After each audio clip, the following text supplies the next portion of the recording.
নমস্কাৰ আজি মৰাণ বাণিজ্য মহাবিদ্যালয়ৰ বাবে এটা ঐতিহাসিক দিন 1993 চনতে প্ৰতিষ্ঠা হোৱা মহাবিদ্যালয়খনে ছাত্ৰ-ছাত্ৰীসকলে এই দিনসমূহত অশেষ কষ্ট ভুগি আছিল কিয়নো তেওঁলোকৰ নিজা পৰীক্ষা কেন্দ্ৰ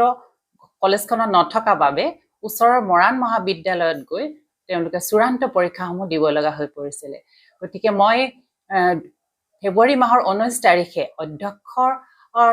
পদত যোগদান কৰিয়ে মই ডিব্ৰুগড় বিশ্ববিদ্যালয়ৰ পৰীক্ষা নিয়ন্ত্ৰক মহোদয়ৰ ওচৰত মই গৈছিলো তেখেতক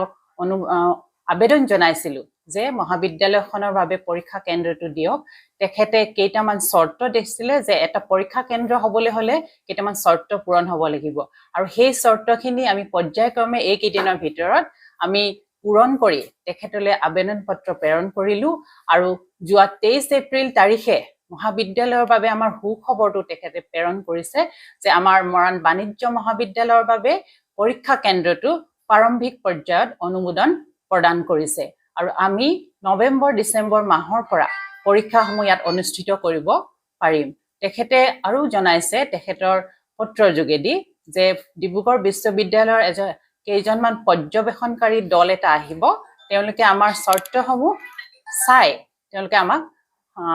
আনুষ্ঠানিক অনুমতি প্ৰদান কৰিব গতিকে আজি আমি মৰাণ বাণিজ্য মহাবিদ্যালয় পৰিয়ালবৰ্গ অত্যন্ত সুখী ছাত্ৰ-ছাত্ৰীসকল সুখী যে 93 চনৰ পৰা তেওঁলোকে দূৰত গৈ পৰীক্ষা দিয়াৰ কাৰণে বহু ছাত্ৰ-ছাত্ৰীয়ে ইয়াত এডমিশন লবলৈ অনীহা প্ৰদান কৰে আৰু সেইটো কাৰণে কলেজখনৰ এনৰোলমেন্টটো অকমান আনুপাতিকভাৱে কম গতিকে আমি এতিয়া আশা কৰিছো পৰীক্ষা কেন্দ্ৰটো অহাৰ লগে লগে আমাৰ মহাবিদ্যালয়লৈ ছাত্ৰ-ছাত্ৰীসকল আহিব আৰু সেইবাবে আমি কালি সিডিসি ছাৰৰ লগতো আমি ডিব্ৰুগড় বিশ্ববিদ্যালয়ৰ সিডিসি ছাৰৰ লগত কথা পাতিছিলো আৰু আমাৰ আসনৰ সংখ্যা আমি আগতকৈ বঢ়াই 200 আসন আমি কৰিছো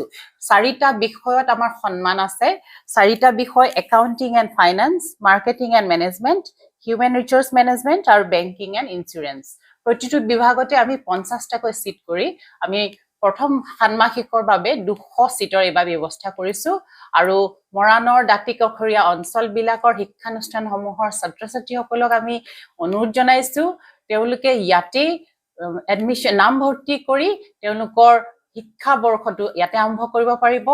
আৰু যেহেতু এনইপি গতিকে এনইপি সকলো সুবিধা আমি এই মহাবিদ্যালয়ৰ আমি প্ৰদান কৰিবলৈ আমি সদায় সাজু আছো আমি এতিয়া সাজু আমি এনইপিৰ প্ৰতিটো বিষয় যিখিনি তেওঁলোকৰ আনুষংগিক বিষয় সেইখিনি আমি মহাবিদ্যালয়তে গুণগতভাৱে দিবলৈ আমি চেষ্টা কৰিম ইয়াৰ লগতে আৰু এটা ভাল খবৰ যে আমি কেকে হেণ্ডিকৰ ষ্টেট ওপেন ইউনিভাৰ্চিটিৰ পৰা আমি চেণ্টাৰটো আবেদন জনাইছিলো আৰু সেইটো আমাৰ কাৰণে এটা ভাল খবৰ আহিছে যে আমাৰ মহাবিদ্যালয়ৰ কেন্দ্ৰটো তেওঁলোকে অনুমোদন জনাইছে আৰু ছাত্ৰ-ছাত্ৰীসকলে কেকে হেণ্ডিক ষ্টেট ওপেন ইউনিভাৰ্চিটিৰ যোগেদি বিবিএ এমবিএ বিকম আৰু এমকম সেই 4টা পাঠ্যক্ৰম তেওঁলোকে ইয়াতে কৰিব পাৰিব গতিকে সেইটো এটা মহাবিদ্যালয়ৰ কাৰণে আৰু এটা ভাল খবৰ গতিকে সেইটো জুলাই মাহৰ পৰা আমাৰ এডমিশনৰ কামবিলাক হ'ব গতিকে ছাত্ৰ-ছাত্ৰীসকলে এই বিবিএ এমবিএ আৰু বিকম এমকম সেইটো ডিসটেন্স মোডতো তেওঁলোকে ইয়াত গ্ৰহণ কৰিব পাৰিব আৰু আমাৰ এনইপিৰ যিখিনি পাঠ্যক্ৰম তাৰ লগত সংগতি ৰাখি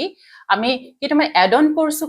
আৰম্ভ কৰিছো ইতিমধ্যে দুটা এডন কোৰ্স আমাৰ আৰম্ভ হৈ গৈছে এটা হল টি ক্লোন নাৰ্সাৰী আৰু এটা হল কাটিং নিটিং এমব্ৰয়ডাৰী হেতু আমাৰ ইতিমধ্যে প্ৰায় 50 জন ছাত্ৰ-ছাত্ৰী আমাৰ তাত যোগদান কৰিছে আৰু আমি সেই সুবিধাটো ওচৰ দাঁতিকাষৰীয়া মহিলাসকলৰ বাবেও আগবঢ়াইছো নিটিং কাটিং খিনি গতিকে তেওঁলোকে সমহীয়া সাৰ্টিফিকেট কোৰ্স কৰিব পাৰিব আৰু ইয়াৰ বাবে আমি ওচৰৰ এটা নিটিং চেণ্টাৰৰ লগত আমি এমঅইউ কৰিছো গতিকে যিখন সাৰ্টিফিকেট হ'ব ৰেজিষ্টাৰ্ড আমাৰ তেওঁলোকে ইনষ্টিটিউটৰ পৰা সাৰ্টিফিকেটখন পাব অনাগত দিনত সেই সাৰ্টিফিকেটখনৰ সহায়ত তেওঁলোকে কৰবাত নিযুক্তি লাভ কৰিব পাৰিব গতিকে মই দাঁতিকাষৰীয়া মহিলাসকলক অনুৰোধ জনাম তেওঁলোকে খুব কম খৰচত সমহীয়া নিটিং কাটিং এমব্ৰয়ডাৰী সেই কোৰ্সটো কৰিব পাৰিব আমাৰ ছাত্ৰ-ছাত্ৰীসকলৰ লগতে তদুপৰি ওচৰৰ যুৱকসকলকো আমি আহ্বান জনাইছো তেওঁলোকে টি ক্লোন নাৰ্সাৰীখনত তেওঁলোকে চাহ পুলি কেনেকৈ প্ৰস্তুত কৰিব পাৰে সেই বিষয়ে তেওঁলোকে ইয়াত কোৰ্সটো কৰি তেওঁলোকে নিজাববীয়াকৈ ব্যৱসায় আৰম্ভ কৰিব পাৰিব গতিকে মহাবিদ্যালয়খনৰ কাৰণে এটা আমি খুব ভাল খবৰ গৌৰৱৰ বিষয় আৰু এইখিনি আমাৰ সুবিধা আমাৰ কৰ্মচাৰী বা শিক্ষকসকলে ছাত্ৰ ছাত্ৰীসকলৰ বাবে আগবঢ়াইছে ইয়াৰ লগতে আৰু এটা ভাল খবৰ আমাৰ কম্পিউটাৰ কোৰ্সখিনি আমি আৰম্ভ কৰিছো আমাৰ ছাত্ৰ ছাত্ৰীসকলক আমি দেখিছো তেওঁলোকে 10 বজা পাছত আহে কিয়নো তেওঁলোকক সুধিলে কয় যে তেওঁলোকে কম্পিউটাৰ কোৰ্সটো বাহিৰত কৰি আহে গতিকে এইবাৰ আমাৰ নতুন সেশনৰ পৰা ছাত্ৰ ছাত্ৰীসকলে ছমহীয়া 3 মহীয়া আৰু 1 বছৰৰ কম্পিউটাৰ কোৰ্সখিনি ইয়াতে কৰিব পাৰিব গতিকে আমাৰ পাঠ্যক্ৰমৰ লগতে তেওঁলোকে সেইটো এডন হিচাপে নাইবা সাৰ্টিফিকেট কোৰ্স হিচাপে তেওঁলোকে কৰিব পাৰিব গতিকে ইমানখিনি আমি সুবিধাৰে মহাবিদ্যালয়খনক আগবঢ়াই নিবলৈ চেষ্টা কৰিছো মহাবিদ্যালয়ৰ সহকৰ্মী সকলোৱে সহায় কৰিছে বিশেষকৈ প্ৰাক্তন আমাৰ অধ্যক্ষা আইভিলতা বাইদেউ আজি অনুপস্থিত বাইদেউৰ বহুতখিনি আগবঢ়াই থৈ গৈছে গতিকে বাইদেউ লগতে কৰ্মচাৰীসকল শিক্ষকসকল আৰু ছাত্ৰ ছাত্ৰীসকলৰ সহযোগত মৰাণ বাণিজ্য মহাবিদ্যালয় অনাগত দিনত অসমৰ এখন জাকত জিলিকা বাণিজ্য মহাবিদ্যালয় হিচাপে পৰিগণিত হ'ব বুলি মই আশাবাদী ধন্যবাদ